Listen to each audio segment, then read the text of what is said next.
ये तन काचा कुंभ है, जहां तहां चोटें खाए, और एक गुरु के नाम बिन जब तब परले जाए। संत विचार कर कहते हैं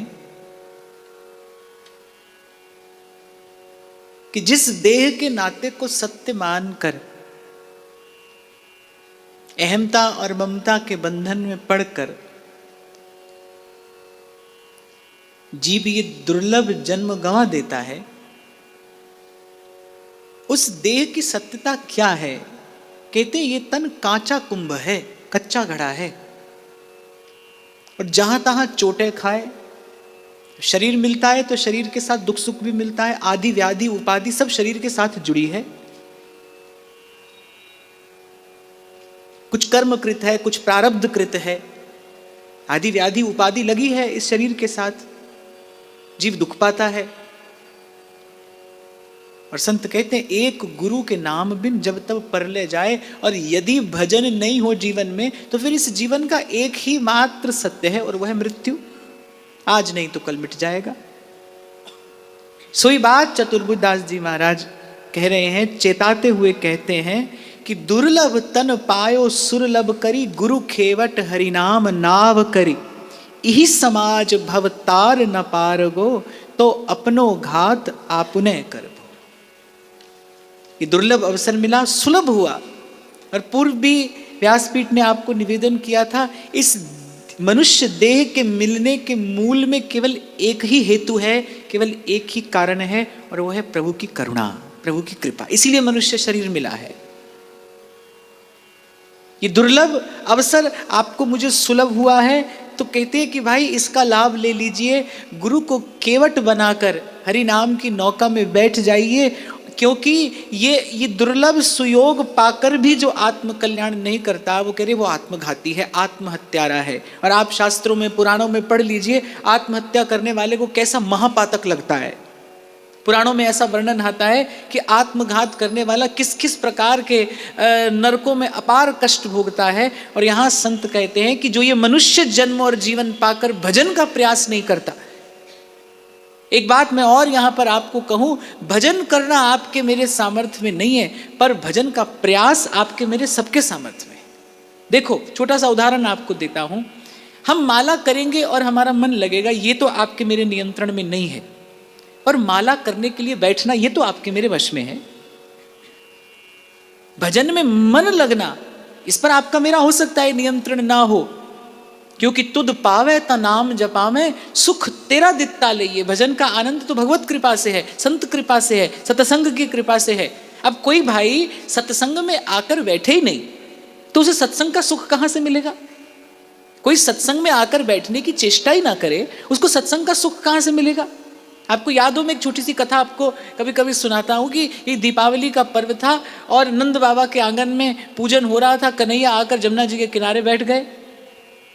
ऐसे कुछ कुछ दीपक जो कन्हैया के निकट आ रहे थे, कन्हैया उठा उठा कर किनारे लगाते जा रहे थे। मैया आई, मैया ने कहा, अरे क्या कर रहे हो? बोले, मैं मैया बस कछुना इन दीपकन को पार लगा रहा हूँ। तो मैया ने कहा, पूजा छोड़कर यहाँ पर आकर बैठा है। और मैया बोली, हाँ पार लगाए हुए को तू सत्यनारायण को बाप है। और फिर मैया और निकट आकर देखने लगी, बोली पार लगा रहे हो तो सबन को लगा। कन्हैया बोले, ना भैया बस ऐसी जमुना जी की धारा में चल तो फिर तो कोई मेरे चरणन के निकट आ जाए तो मैं वाय पार लगा दूं, नहीं तो जमुना जी में सब बढ़िया ही लग रहे हैं। संसार बनाया है प्रभु ने, आपके मेरे लिए बनाया है, खूब आते रहिए, खूब जाते रहिए। आपको एक बात बताऊं, एक सराय वाला जो होता है ना, सराय समझते हैं ना, सराय वाला व्यक्ति क्या चाहता है? बोले जीवन भर बस यात्री आते रहे और यात्री जाते रहे, इसीलिए तो उसने सराय बनाई है। प्रभु ने भी ये संसार बनाया है, जीव आता रहे और जीव जाता रहे। ये तो बिरला कभी कोई कृपा से, ये दुर्लभ उस अवसर उसको सुलभ होता है और सत्संग की धारा में बहता बहता कोई जीव प्रभु के चरणों के पास पहुंच जाता है और प्रभु पार कर देते हैं। तो संत कह रहे हैं भाई कि ये अवसर पाकर भी जो आत्म कल्याण का प्रयास नहीं करता, आत्म कल्याण नहीं करता ऐसा नहीं कहा, बोले जो आत्म कल्याण का प्रयास नहीं करता वो आत्मघाती है। प्रयास करिए, यही महाप्रभु भी कहते हैं, तनय राख सत्संग में, सत्संग में जाकर बैठिए तो सही, भजन में बैठिए तो सही। आप ये बात कहकर कि भजन में नहीं मन लगता, आप भजन में बैठे ही नहीं, ये तो उचित नहीं है। आप भजन में बैठिए, भजन में बैठेंगे तो तेरी बनत बनत बन जाए।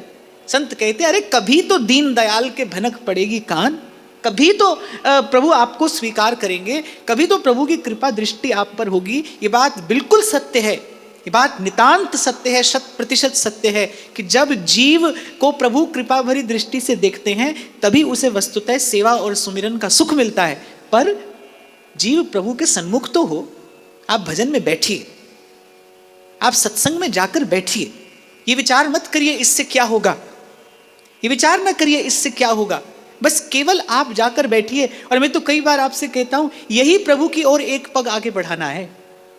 आप माला लेकर बैठ जाइए, आप सत्संग में जाकर बैठ जाइए, आप प्रभु से प्रार्थना करिए कि प्रभु अपनी सेवा दीजिए। मदन गोपाल शरण तेरी आयो, मैं आपकी शरण में हूं, मुझ पर कृपा दृष्टि करिए, मुझे सेवा प्रदान करिए, मुझे सुमिरन प्रदान करिए। सब तज भजन करूं दिन राति। एक और बात मैं आपसे पूछूं, क्या जाता है कहने में प्रभु से? आप रोज प्रभु से कह लीजिए 2 बार 4 बार 6 बार दिन में, हे प्रभु हे नाथ मुझ पर कृपा करिए, मैं सब छोड़कर आपका भजन करूं। आपको देखो कोई इसमें घाटा तो नहीं है ना, चलो मैं मान लेता हूं आपका कोई लाभ नहीं है इसमें। आप बार बार प्रभु से करिए, कहिए सब तज भजन करूं दिन राति, सब तज भजन करूं दिन राति। हे प्रभु मैं दिन रात आपका भजन करूं, दिन रात आपका भजन करूं। कहने में क्या जाता है बताओ? मैं कहता हूं कोई लाभ नहीं है आपका, आप बताओ कोई हानि हो इसमें? है कोई हानि? कोई हानि नहीं है। संत की बात मानकर कह दीजिए प्रभु से, अरे कभी तो दीन दयाल के भनक पड़ेगी कान। हमारे गोस्वामी चंद्रलाल जी की 2 पंक्तियां हैं, वो कहते सांचे तो अनेक आप तारे प्यारे श्यामा श्याम। बोले सच्चे तो आपने बहुत पार कर दिए, अब मोह से झूठे हूं को वास वृंदावन दीजिए। मैं झूठा हूं, अब मुझे भी स्वीकार करिए। ऐसे ही झूठे सच्चे मन से कहते रहिए प्रभु से, कहते रहिए, बार बार कहिए, बार बार वर मांगी हूं।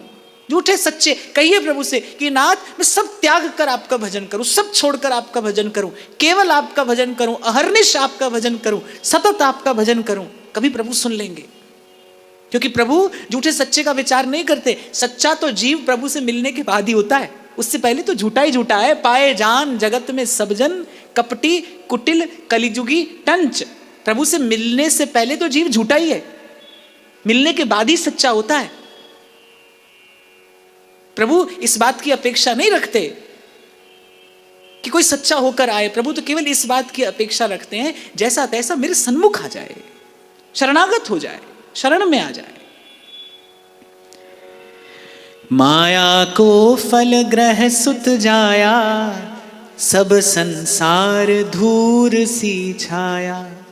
बाजीगर की सी सब चौंधी, तन की गति चपलासी गौंधी।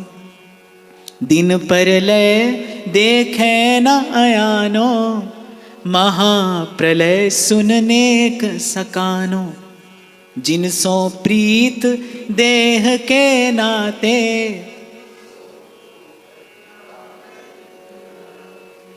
माया को फल ग्रह सुत जाया, सब संसार धूर सी छाया। बाजीगर की सी सब चौंधी, और तन की गति चपलासी कौंधी। कह रही जितना संसार का पसारा है ये माया का फल है। कई बार मैं आपसे कहता हूं ना कि संसार को मत मांगिए, वो तो प्रारब्ध से आपके पास में है ही। स्वामी जी महाराज की वाणी है, कह रहे अरे बिन मांगा आगे आवेगा। आप मत मांगो, प्रारब्ध का जो आप लेकर आए हो वो बिना मांगे आगे आ जाएगा। ठोकर भी मारो तो भी प्रारब्ध छूटता नहीं, वो सुख हो भले दुख हो। आप खूब बचने निकलने का प्रयास करो, पर कर्मा की रेखा न्यारी रे होनी होके रहे रे विधना टारे ना ही टरे। अरे है कैसा? बाजीगर को पेखनो। बोले जादू का खेल है, जादू का खेल है। जैसे जादूगर खेल करता है ना, और प्रत्येक देखने वाला दर्शक उस खेल में विमोहित हो जाता है और एक क्षण के लिए तो उस खेल को सत्य मान बैठता है। बोले ऐसे ही संसार है, बाजीगर को पेखनो। पर ध्यान रहे मिटत न लागे बार, इसे मिटने में देर नहीं लगेगी। दिन परलय देखे ना अयानो, महाप्रलय सुन नेक सकानो, जिनसो प्रीत देह के नाते, सो फोकट कागद पुतराते। कह रहे हैं कि जाने कितनी बार इस जीव ने महाप्रलय देखी है, कितनी बार ये सृष्टि बनी, कितनी बार ये सृष्टि बिगड़ी, और जब से सृष्टि का ये बनना बिगड़ना आरंभ हुआ है तभी से आप और मैं भी हैं। और ये महाप्रलय, ये मरना और जीना ये जीव देखता आ रहा है, और यही भगवान की माया है, इससे उपरति नहीं होती, इससे उपरति नहीं होती। कल भी मैं आपसे शायद कह रहा था कि विचार करो, सुमिरन करने में कोई कष्ट है? कुछ भी नहीं है। हरि का नाम जपने में कोई भी कष्ट नहीं है, कोई पीड़ा नहीं है, कोई मोल नहीं लगता। और जीव जानता है संसार दुख रूप है, भगवान का नाम सुख निधि है, ये सब जानते पहचानते समझते भी भजन नहीं होता। ये क्या है? ये भगवान की माया है। और पाए रतन चिन्ह नहीं, दीनों करते डार। और ये माया श्री कृष्ण की मोयो सब संसार, सब संसार। दिन में एक बार नहीं, अनेक बार इस विचार की आवश्यकता है, अनेक बार। नारायण स्वामी कहते हैं ना, नारायण एक मौत को और दूजे श्री भगवान, ये दो बात मत भूलिए। एक सतत भगवान स्मरण रहे और एक सतत संसार की असारता का चिंतन भी बना रहे। कि कितना भी सुंदर है। एक बार भाई श्री हनुमान प्रसाद जी पोद्दार जयपुर गए, जयपुर नरेश ने उनको बुलाया था, बड़ा अद्भुत उनका वहां पर स्वागत हुआ, सत्कार हुआ। जिस सभागार में उनको बोलने के लिए बैठाया गया था, वो सभागार भी बड़ा सुंदर सजाया गया था। माने उन्होंने स्वागत सत्कार में कोई कमी नहीं छोड़ी, उत्तम से उत्तम वस्तुएं उनकी सेवा में उन्होंने निवेदन की। और कहते हैं कि जब बोलने का समय आया तो भाई श्री ने पहली बात बोली कि ये जो आपका भाव है ये स्वागत के योग्य है, ये इतना सुंदर आयोजन आपने किया, ये भी स्तुत्य है, ये इतनी सब सामग्री आपने जुटाई, इसके मूल में आपका भाव है। परंतु मैं ये कहना चाहूँगा, लेकिन है ये सब व्यर्थ, साथ इसमें से कुछ भी जाने वाला नहीं है। संत बड़ी थोड़ी सी बात में सब कुछ कह देता है।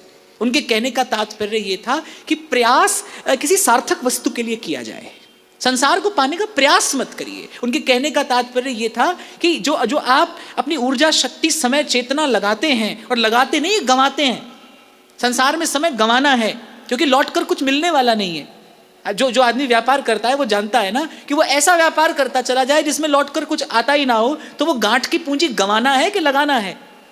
लगाना तो वहां है जहां पर आप थोड़ा लगाएं, और बहुत नहीं तो कम से कम थोड़ा तो लौट कर आए। उसी को कहते हैं धन लगाना, बाकी तो धन गंवाना है। ऐसे ही जब संसार में कोई समय लगाता है, ऊर्जा लगाता है, शक्ति लगाता है, तो वो लगाता नहीं है बल्कि गंवाता है, क्योंकि वहां से कुछ लौट कर नहीं आएगा। यहां से कुछ भी लौट कर आने वाला नहीं है, केवल जा ही जा रहा है जीवन। हाँ, लेकिन जब सत्संग में समय लगाता है, जब सत्संग में थोड़ा समय लगाता है ना, तो वो समय आनंद के रूप में, चेतना की शुद्धि के रूप में, अंतःकरण की निर्मलता के रूप में आपके पास में लौट कर आता है। इसीलिए मैंने कहा जाकर बैठिए, भजन में बैठिए, बिल्कुल विचार मत करिए मन लग रहा है नहीं लग रहा है, कि मन में जाने कैसे कैसे विचार आते हैं। साधक जीवन का अनुभव आपसे बता रहा हूँ, भजन में बैठोगे तो मन का ऊधम कई गुना बढ़ जाएगा। जब आप भजन में बैठोगे ना, तब आपके मन के संकल्प विकल्पों की जो तीव्रता है वो कई गुना बढ़ जाएगी। औषधि की एक प्रक्रिया ऐसी भी होती है, जब वो औषधि दी जाती है ना, तो रोग और भयंकर रूप से निकल कर आता है।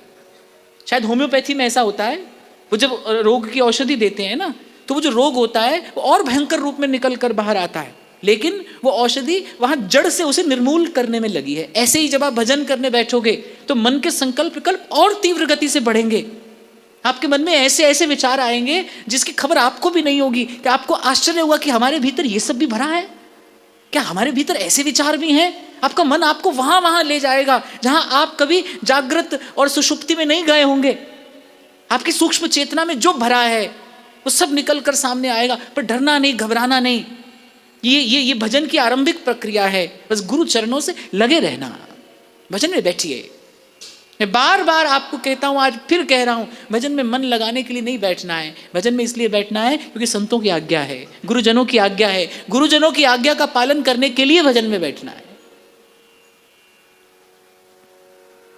जिनसो प्रीत देह के नाते, सो फोकट कागद पुतराते।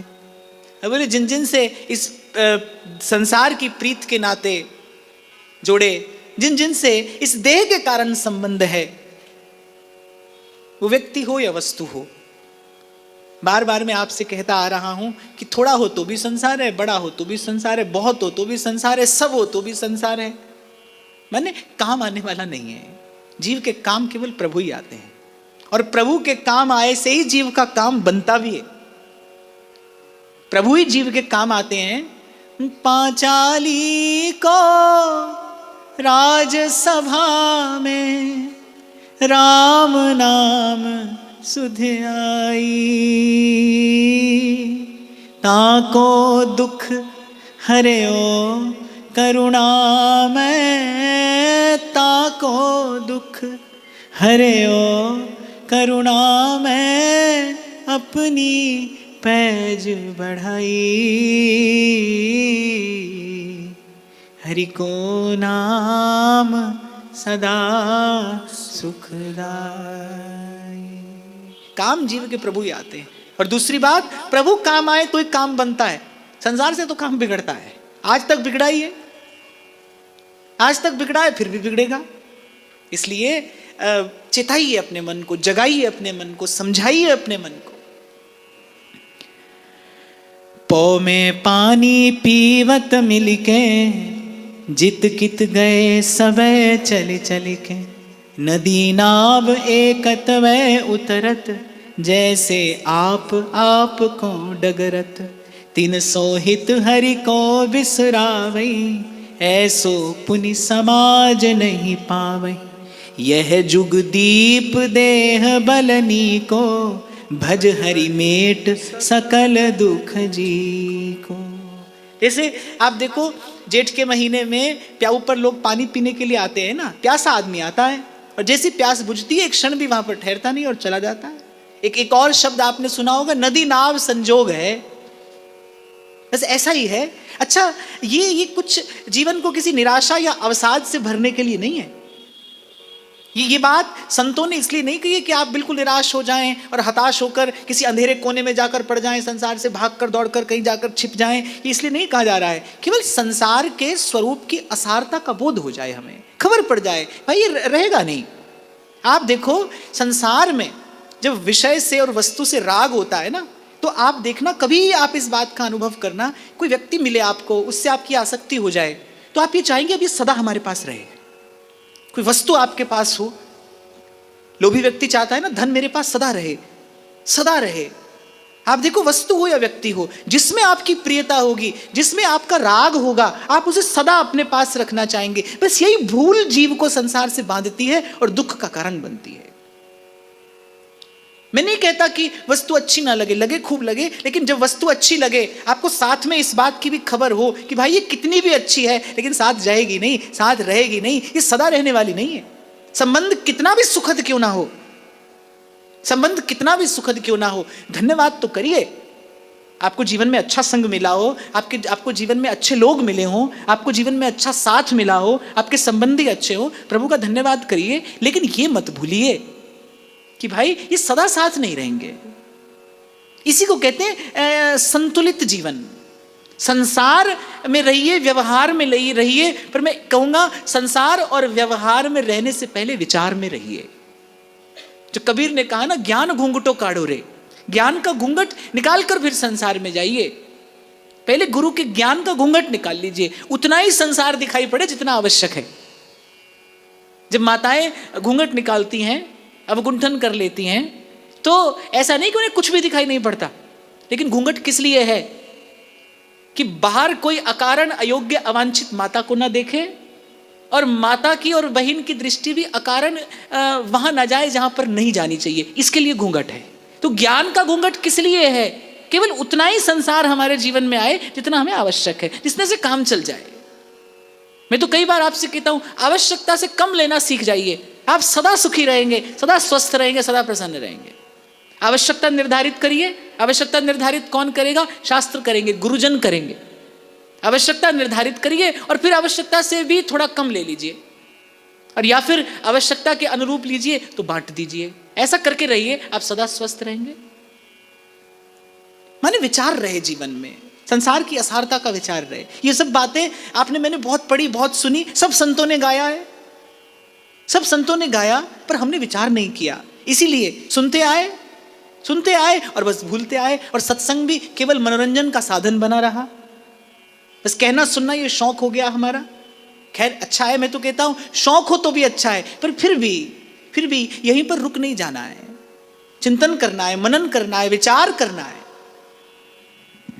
300 हित हरि को बिसरावै, ऐसो पुनि समाज नहीं पावै। यह जुग दीप देह बलनी को, भज हरि मेट सकल दुख जी को। और बोले ऐसे असार संसार से तो हित करता है, ऐसे असार संसार से तो प्रेम करता है, ऐसे असार संसार से राग करता है, अनुराग करता है, और हरि को भुलाता है।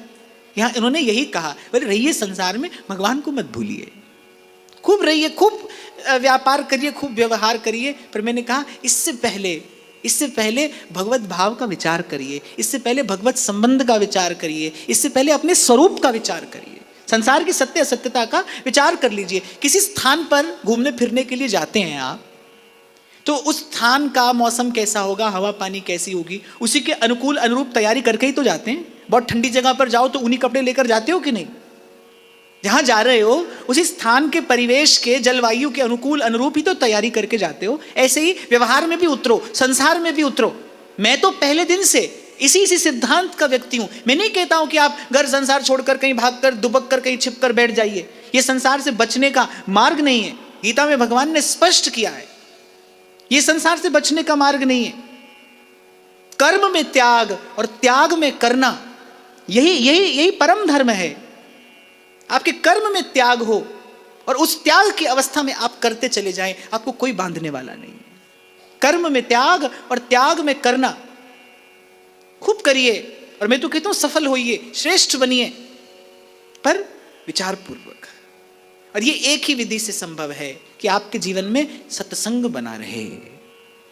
कि मन जो है ना, शठ है, दुष्ट है, धूर्त है, खल है, जितने दोष आप गिन सकते हैं वो सब दोष मन में है। ये दुष्ट है, खल है, कपटी है, पापी है, सब है। और इसको अगर कोई सुधार सकता है तो केवल सत्संगति सुधार सकती है। मन का मार्जन सत्संग के अलावा किसी विधि से नहीं हो सकता। इसलिए हित तो कीजे, कहिए, कमल नयन सो, कमल नयन सो, जाहित आगे और हित लागे फीको, कमल नयन सो, कमल नयन सो। के हित कीजे साधु संगति सो, साधु संगति सो, जावे कलमश जी को, कमल नयन सो, कमल नयन सो। फिर कहते हैं यह जुग दीप देह बल नीको, भज हरि मेट सकल दुख जी को। कहते हैं पहले तो ये युग, एक बार महर्षि वेद व्यास से कुछ ऋषियों ने जाकर पूछा कि चारों युगों में श्रेष्ठ युग कौन सा है? तत्काल बोले कलयुग श्रेष्ठ है। क्यों? क्योंकि और जुगन ते कमल नयन, कलियुग बहुत कृपा करी। देखो किसी भी युग में मन से किया पुण्य भी फलीभूत होता है और मन से किया पाप भी लगता है, लेकिन कलयुग में आप मन से शुभ संकल्प करिए तो वो शुभ संकल्प तो कभी ना कभी फलीभूत होगा, लेकिन मन से किया हुआ पाप नहीं लगता। ये भगवान ने कलयुग के जीव पर दया की है, या आपके शब्दों में कह दो तो छूट मिली है कलयुग में। इसलिए भक्तमालकार कहते हैं और जुगनते कमल नयन, कलियुग बहुत कृपा करी। किसी अन्य साधन की आवश्यकता ही नहीं है। ए ही कली कर्म न धर्म विवेकु, राम नाम अवलंबन एक हरि का नाम भव से पार करने वाला है भाई, निश्चित रूप से भव से पार करने वाला है। नाम रटत आई सब सोही। तो कह रहे एक तो ये युग, फिर ये दीप माने ये द्वीप, जम्बू द्वीप, ये भारतवर्ष, ये भारत की भूमि। बोले कलयुग, भारत की भूमि और स्वस्थ शरीर। अगर ये सब मिला है तो बोले फिर तो गोता लगा ले भैया, ये जो सुयोग तेरे हाथ आया है, ये हृदय का दुख सदा सदा के लिए दूर कर ले और सुख स्वरूप प्रभु के चरणों में परम विश्राम प्राप्त कर ले। बालक घर करि मेटत जैसे, गंधर्व नगर देखियत तैसे, ये सब माया को भ्रम भाई, साची भक्ति भूल बिसराय। ऐसे बालक रेत का घर बनाता है फिर मिटा देता है। वो देखने में घर है पर रहने के लिए नहीं है, देखने के लिए है पर रहने के लिए नहीं, खेल है उसका। ये खेल रचा है प्रभु ने किस लिए कि कहीं किसी स्थान पर, किसी समय में, किसी स्थिति में आपको इस खेल के खिलाड़ी का बोध करा दे। नहीं तो ये सब माया को भ्रम भाई और साची भक्ति भूल बिसराई। धरे सिर भार कनक कुंडल करी, जो ननवे हरि के चरणन तरी, मृतक तुल्य कर कंकन कंचन, चरचत नहीं चरण मोहन। कह रहे धरे सिर भार कनक कुंडल करी, कहने का तात्पर्य व्यक्ति अपनी देह को सजाता है, अपनी देह का खूब श्रृंगार करता है, पर बोले कोई भी सिर पर मुकुट धारण करने से श्रेष्ठ नहीं होता। सिर तो हरि के चरणों में झुकने से श्रेष्ठ होता है। जो हरि के चरणों में झुकता है वही श्रेष्ठ है।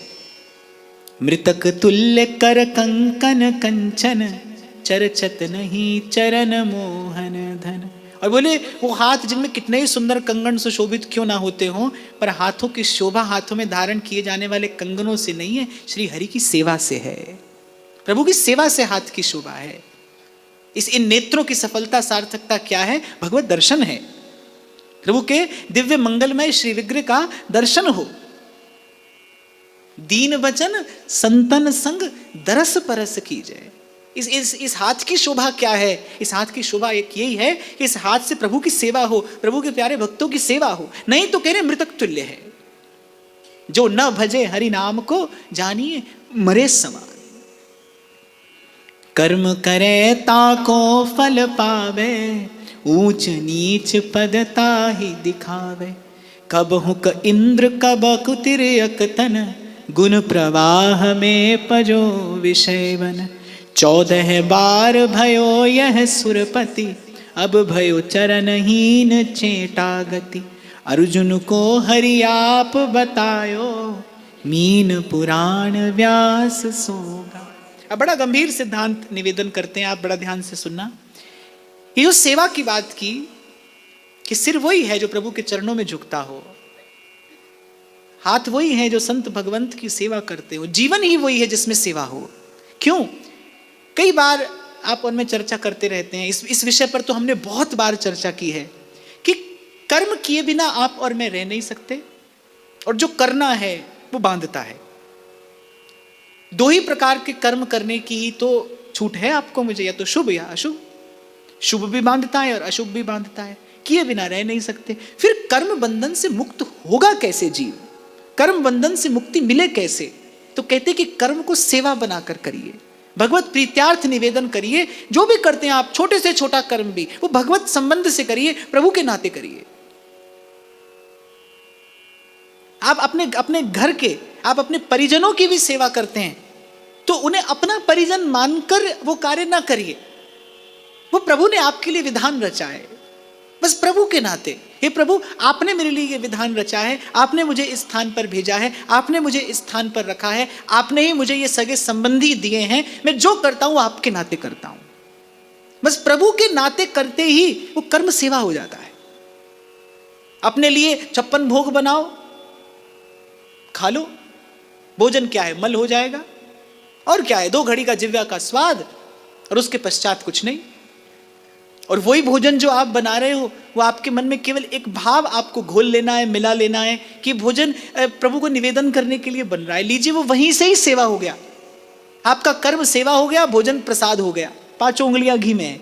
केवल प्रभु का स्मरण करते ही, केवल प्रभु का नाता जोड़ लेते ही। इसीलिए कुछ भी करिए, बस भगवत संबंध से करिए, भगवत प्रीत्यार्थ करिए। और एक और बात, पाप से बचने की ये बड़ी बड़ी श्रेष्ठ विधि है। जब आप प्रभु के नाते करेंगे ना, तो प्रभु के नाते करने की जो भावना है वही आपको बड़े अवांछित कर्मों से बचा लेगी, बड़े अनुचित कर्मों से आपको बचा लेगी, आपकी रक्षा हो जाएगी।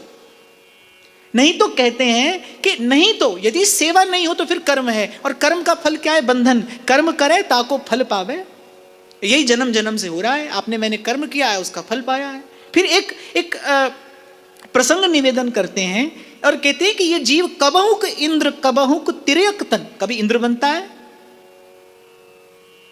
और कभी घोड़ा गधा बना इस संसार में डोलता है, कभी इंद्र का पद, इंद्र का सुख भोगता है। और गीता में भगवान ने कहा क्षीणे पुण्य मर्त्यलोकम विशंति।